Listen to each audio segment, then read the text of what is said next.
On my YouTube channel SK English institute. जैसे आज का जो हमारा लेक्चर है ये प्रोनाउन के ऊपर रहेगा और ये वीडियो है प्रोनाउन पार्ट 3। प्रोनाउन का 2 पार्ट हमने बना दिया है, अगर आप नहीं देखें तो उसे जाके देख लें, तब अच्छे से आप समझ जाएंगे।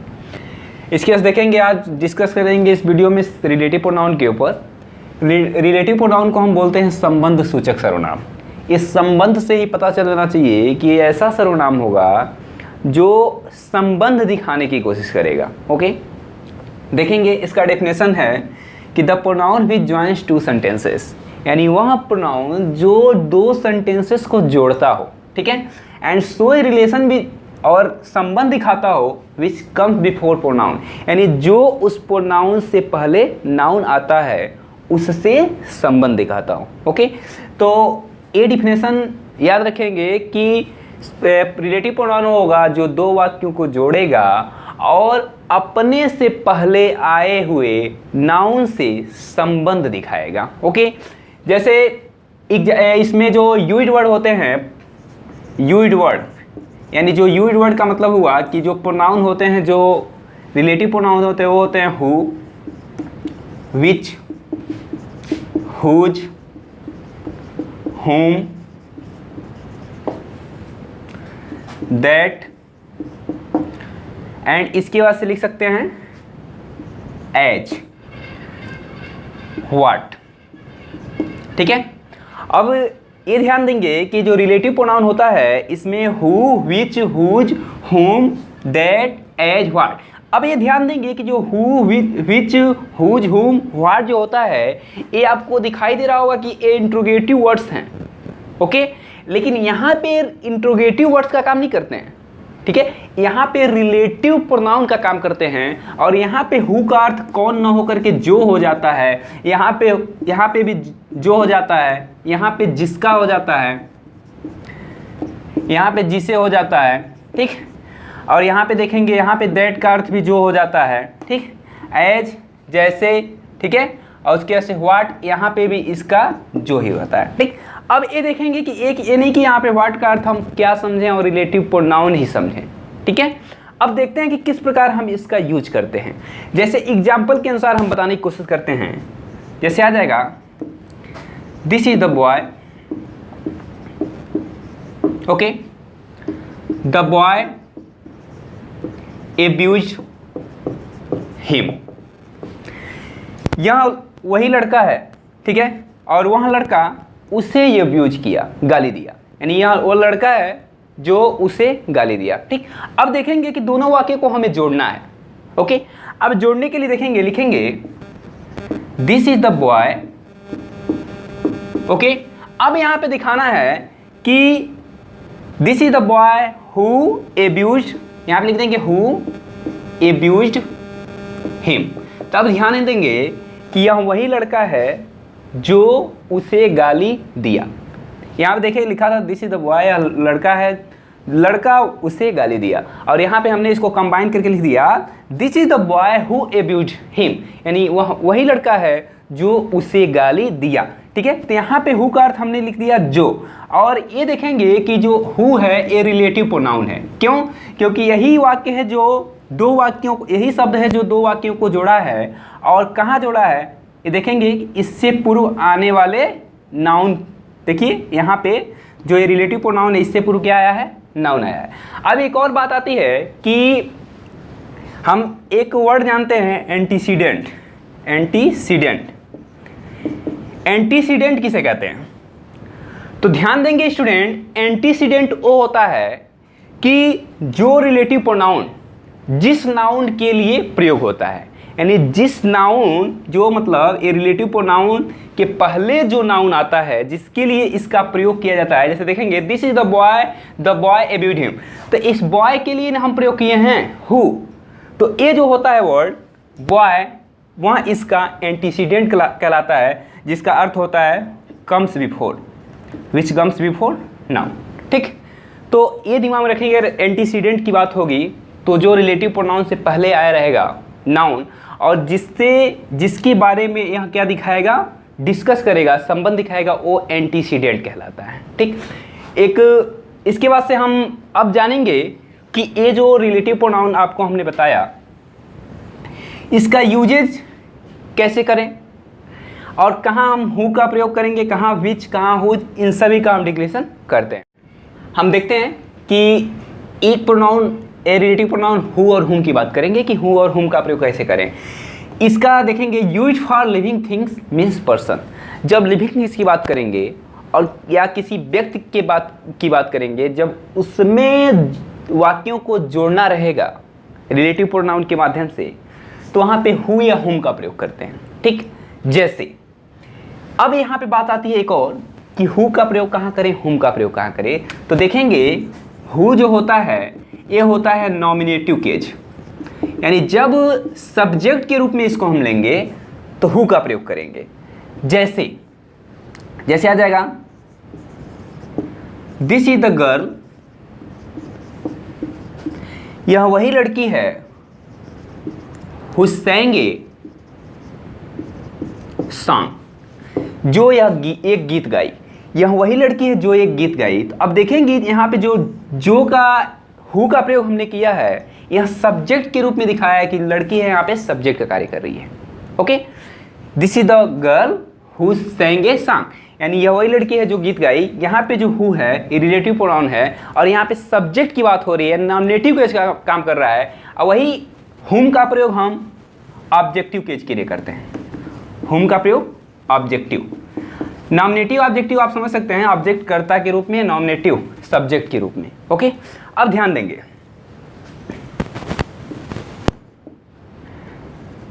This is the boy whom everybody admired। ठीक है, दिस इज द बॉय, यह वही लड़का है whom everybody admired। अब देखेंगे जिसे सभी लोगों ने प्रशंसा किया। अब यहां पे देखेंगे कि ये जो everybody यहां पे सब्जेक्ट का कार्य कर रहा था। ओके, और यहां पे हु है यही सब्जेक्ट का कार्य कर रहा था, तो ये था नॉमिनेटिव केस। ओके, लेकिन यहाँ पे देखेंगे दिस इज द बॉय, वही लड़का है जिसे, यानी ऑब्जेक्ट है ना। ठीक, और यहाँ पे सब्जेक्ट का काम क्या कर रहा है, एवरीबॉडी। तो यहाँ पे ध्यान देखिए ये जो हुम है रिलेटिव प्रोनाउन है, लेकिन यहाँ पे ऑब्जेक्ट का काम कर रहा है, तो ये ऑब्जेक्टिव केज के लिए हम हुम का प्रयोग करेंगे और सब्जेक्टिव केज के लिए हु का प्रयोग करते हैं। ठीक है स्टूडेंट, अब हम बात करते हैं नेक्स्ट जो हमारा प्रोनाउन है हुज का, रिलेटिव प्रोनाउन हुज की। हुज का प्रोनाउंसिएशन हम बताएं अभी जिसका होगा। ठीक है, इसका प्रयोग use for generally person element, सामान्यतः व्यक्ति या जानवर के लिए हम इसका प्रयोग करते हैं। ठीक है, कभी कभी कुछ सिचुएशन ऐसे आते हैं कि whose is use for non living के लिए भी हम इसका प्रयोग कर लेते हैं। एग्जाम्पल पे आते हैं। ठीक, जैसे आ जाएगा this is the boy, this is the boy whose parents have gone। यहाँ वही लड़का है जिसके माता पिता have gone, चले गए हैं। ठीक, अब ये देखेंगे कि whose parent यानी जिसके माता पिता, ये whose है, रिलेटिव प्रोनाउन है। लेकिन अब देखेंगे हुज पेरेंट, जिसके माता पिता, ये क्या है, living things, I mean person की बात हो रही है। माता पिता व्यक्ति में आ जाएंगे। ठीक, तो यहाँ पे समझ जाएंगे कि ये जो हुज है यहाँ किसी व्यक्ति के लिए प्रयोग हुआ है। ठीक, अब देखेंगे नेक्स्ट कि एनिमल का एग्जांपल देखेंगे। This is the cow, this is the cow whose calf. ठीक है, कॉफ में होता है कॉफ, ये बोलते हैं बछड़ा। ठीक है, this is the cow whose calf was, यहाँ लिखेंगे whose calf has been slept. Okay, this is the cow whose calf has been slept, यानी यह वही गाय है जिसका बछड़ा सो गया है। ठीक, तो ध्यान ये देंगे कि हुज काफ जो है, ये जो हुज काफ है ये प्रयोग हुआ है किसके लिए, use for relative pronoun whose, यानी एनिमल के लिए प्रयोग हुआ है। अब नॉन लिविंग की बात कर लेते हैं। देखेंगे this is the dog whose colour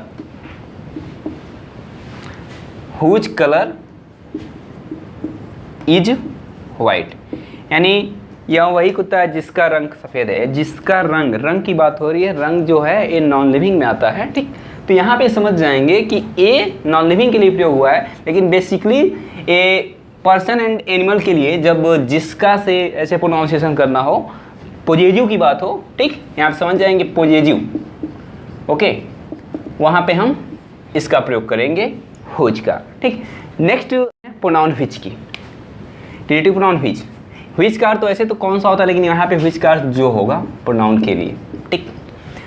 used for non living nouns और एनिमल्स, इसका प्रयोग हम निर्जीव वस्तु, निर्जीव नाउन्स जो होंगे उसके लिए करेंगे या जानवर के लिए करेंगे, ठीक। एग्जाम्पल पे आते हैं। एग्जाम्पल है, लिखेंगे the pen which I purchased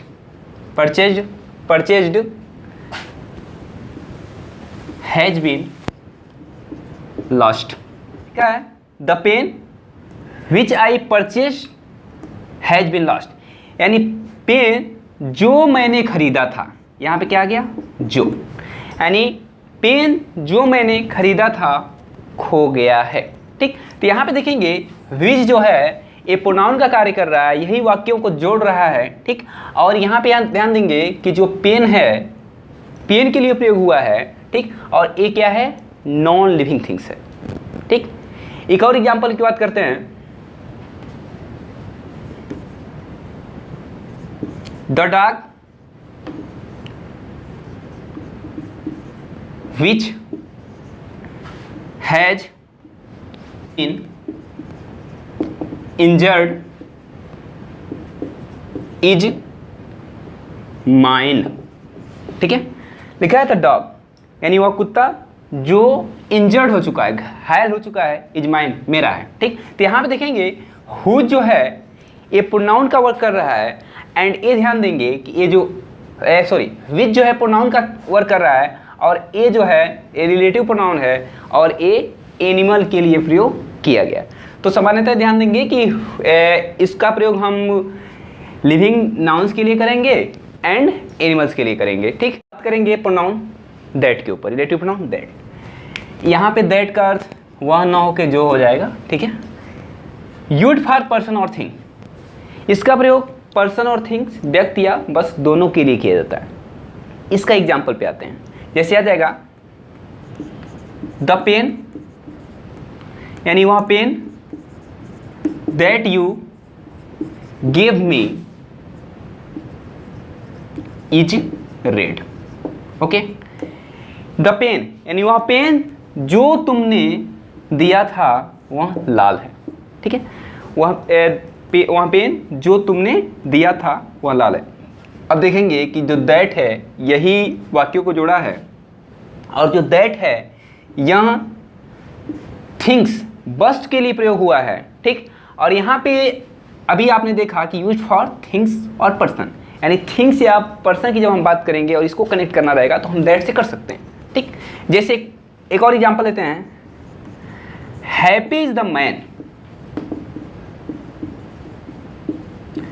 that speaks truth, ठीक है। हैप्पी इज द मैन, वह आदमी खुश है जो सत्य बोलता है, ओके।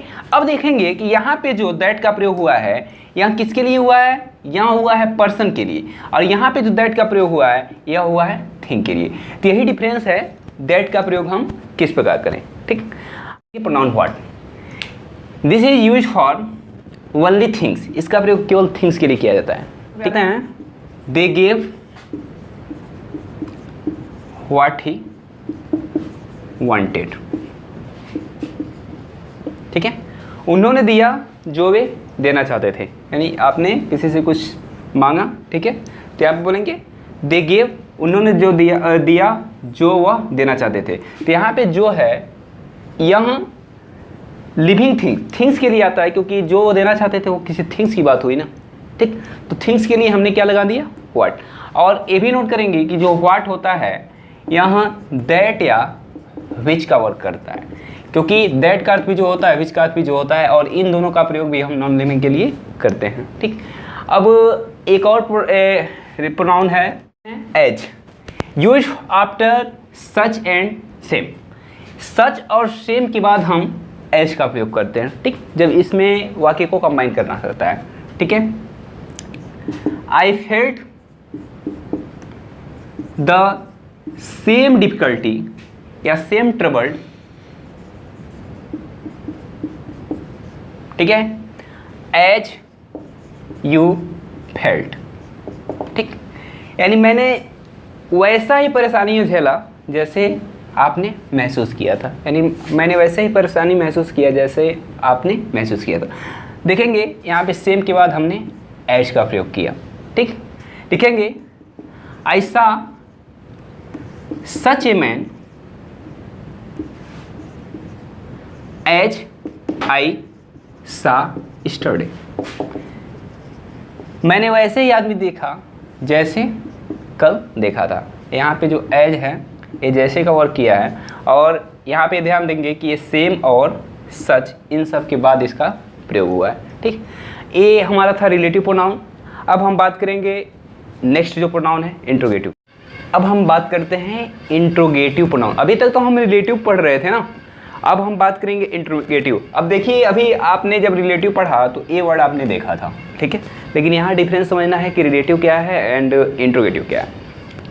इंट्रोगेटिव को बोलते हैं प्रश्नासूचक सर्वनाम, जिसमें प्रश्न पूछने की बोध होगी। ठीक, और ये ध्यान देंगे कि this is use for asking question, या इसमें प्रश्न पूछने के लिए इंट्रोगेटिव प्रोनाउन का प्रयोग किया जाता है।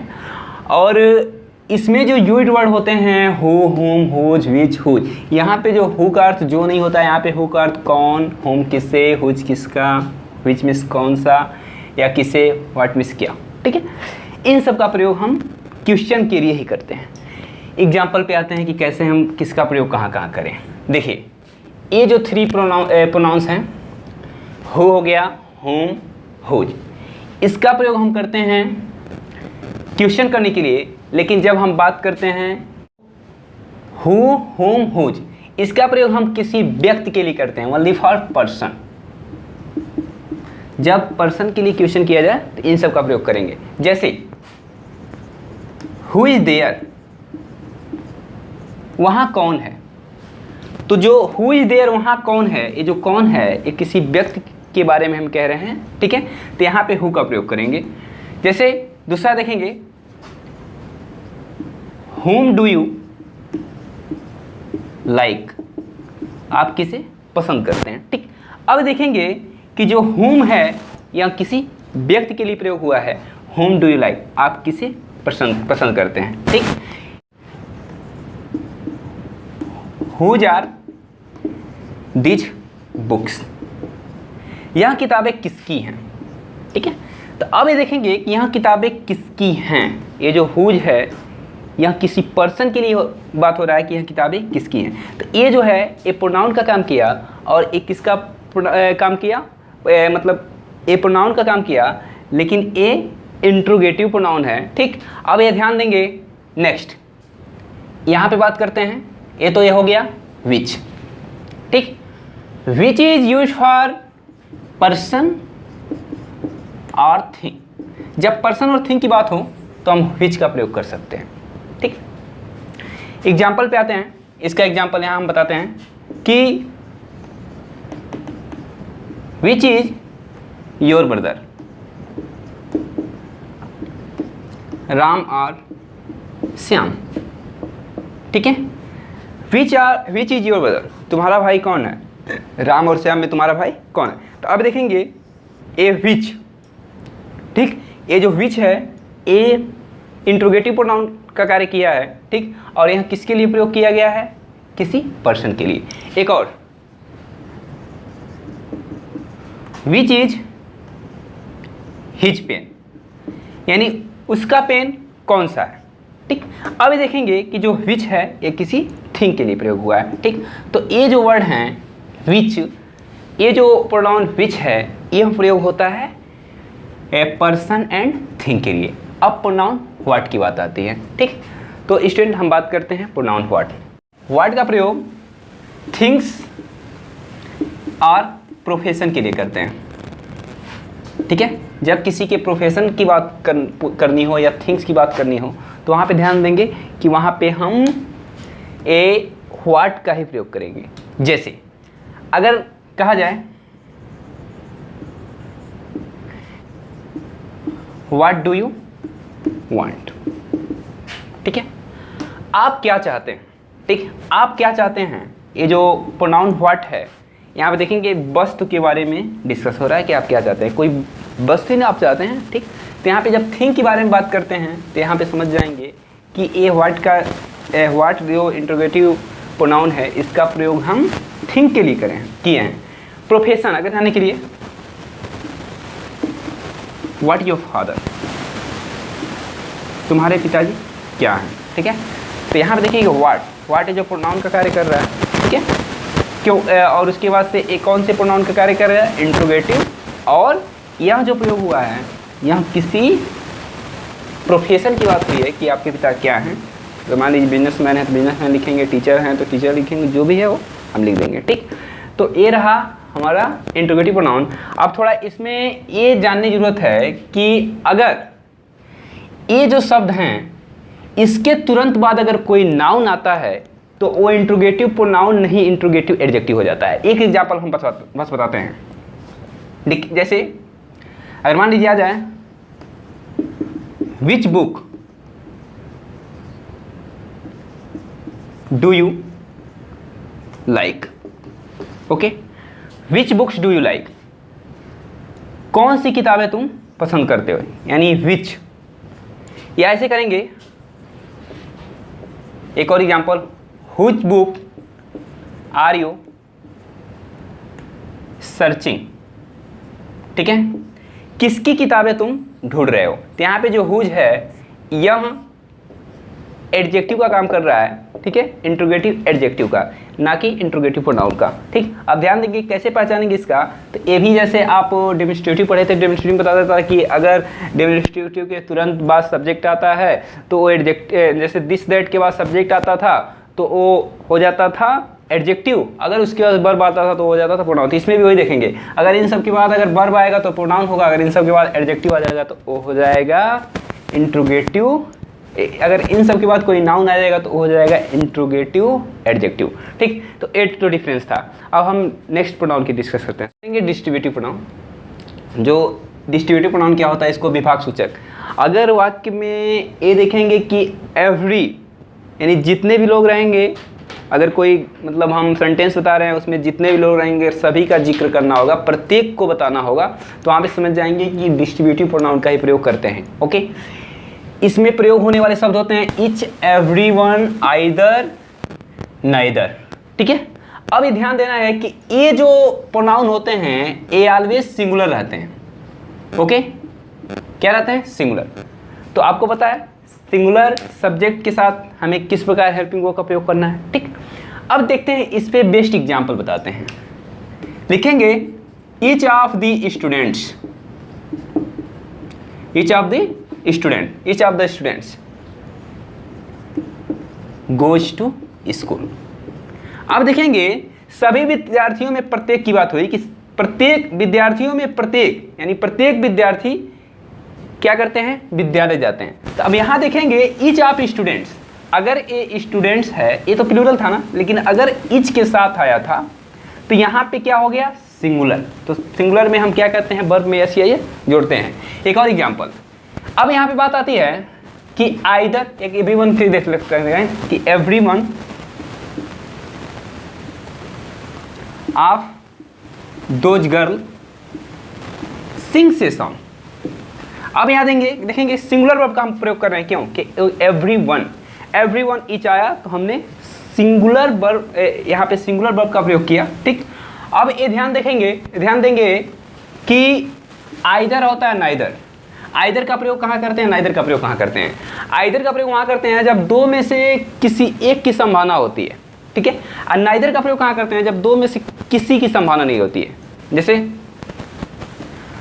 Either of two will win the race.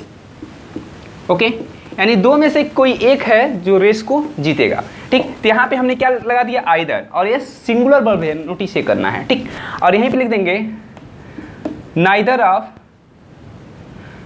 Of two sisters attempts exam. Okay, तो दो सिस्टर में कोई भी एग्जाम नहीं देती है, परीक्षा नहीं देती है। तो आप देखेंगे कि यहाँ पे नाइदर ऑफ टू सिस्टर्स, ये प्लूरल था, फिर भी हमने क्या लिख दिया, अटेम्प्ट्स, वर्ब में एस या जोड़ा, इसको सिंगुलर बनाया। ये तो था डिस्ट्रिक्टिव प्रोनाउन, लेकिन ये भी ध्यान रखना है कि अगर सब्जेक्ट के बाद अगर इच आता है ना, तो वहाँ पे प्लूरल वर्ब का प्रयोग करेंगे। देखिए, वी इच वेंट टू, या we each go to school, हम में से प्रत्येक विद्यालय जाते हैं। तो यहाँ पे भी इच आया, लेकिन सब्जेक्ट के बाद आया ना, तो यहाँ पे एक क्या हो गया, प्लूरल। तो एक कंडीशन याद करना है। और इसके साथ साथ ये ध्यान देना है कि अगर इच के बाद हेल्पिंग वर्ब आता है, प्रीपोजिशन के बाद ये सब आता है, तब तो ये तो प्रोनाउन है। अगर जैसे आ जाएगा इच स्टूडेंट्स, अगर ऐसे आ गया, एवरी बॉयज ऐसे आ गया, तो ये जो एवरी और इच है ना, ये डिस्ट्रीब्यूटिव प्रोनाउन ना होके ये एडजेक्टिव में बदल जाएगा। ओके, ध्यान ही रखेंगे। ठीक, एक बस एक्सक्लेमेटरी प्रोनाउन की बात करेंगे। A pronoun use an explanation is called exclamatory pronoun. जब हम कभी एक्सप्लेनेशन की बात करेंगे, एक्सप्लेनेशन होता है कि जैसे एग्जाम्पल पे हम डायरेक्ट बताते हैं। जैसे मान लीजिए हमने लिख दिया व्हाट, एक्सप्लेनेशन लगा दिया, उसके कैसे कहा, you don't know Mahatma Gandhi. ठीक है, लिखे what, you don't know Mahatma Gandhi. तो हमने व्हाट से क्या किया, एक्सप्लेनेशन किया, क्या तुम महात्मा गांधी को नहीं जानते। ठीक, या एक और लिखा what, you lost your pen, क्या तुमने अपना पेन खो दिया।